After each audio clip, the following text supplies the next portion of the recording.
GP rating കഴിഞ്ഞവരാണോ നിങ്ങൾ? എന്നാൽ നിങ്ങൾക്ക് നല്ലൊരു വേക്കൻസി വന്നിരിക്കുകയാണ് സിനർജി മറിടൈമിൽ. അപ്പോൾ എത്രയും പെട്ടെന്ന് തന്നെ നമ്മൾ ആപ്ലിക്കേഷൻ ഫോം ഫില്ലപ്പ് ചെയ്യേണ്ട ടൈം വന്നിരിക്കുകയാണ്. ഓഗസ്റ്റ് 12-ാം തീയതിയാണ് ലാസ്റ്റ് ഡേറ്റ്. 2025 ഓഗസ്റ്റ് 12-ാം തീയതി ലാസ്റ്റ് ഡേറ്റ്. എക്സാം ഉണ്ടായിരിക്കുന്നത് 2025 ഓഗസ്റ്റ് 24-നാണ് എക്സാമിനേഷൻ ഉണ്ടായിരിക്കുന്നത്. സോ എന്തൊക്കെയാണ് അതിൻ്റെ ക്രൈറ്റീരിയാസ്, എന്തൊക്കെയാണ് എലിജിബിലിറ്റീസ് എന്നൊക്കെ ഞാനിപ്പോൾ പറഞ്ഞുതരാം.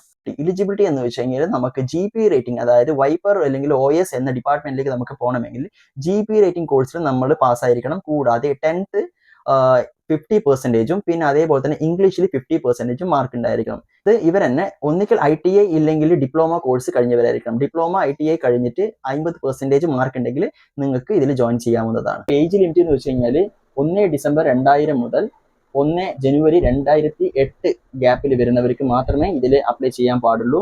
പെൺകുട്ടികളാണെങ്കിൽ 2 വർഷത്തെ ഇടവുണ്ട്. അതായത് ആ കുട്ടികൾ 1 ഡിസംബർ 1998-നും 1 ജനുവരി 2008-നും ഇടയിൽ ജനിച്ചവരാണെങ്കിൽ അവർക്ക് അപ്ലൈ ചെയ്യാവുന്നതാണ്. ആൺകുട്ടികളാണെങ്കിൽ മാത്രം 1 ജനുവരി 2008 ആൻഡ് 1 ഡിസംബർ 2000 ഇതിനിടയിലായിരിക്കണം നമുക്ക് ഏജ് ഉണ്ടായിരിക്കേണ്ടത്. അപ്ലൈ ചെയ്യുന്നതിന് മുമ്പ് തന്നെ നമുക്ക് STCW എല്ലാ കോഴ്സും നമ്മളെ കൈമിൽ ഉണ്ടായിരിക്കണം. Plus SID card, yellow fever vaccination, ഇതൊക്കെ ഉണ്ടായിരിക്കേണ്ടതാണ്.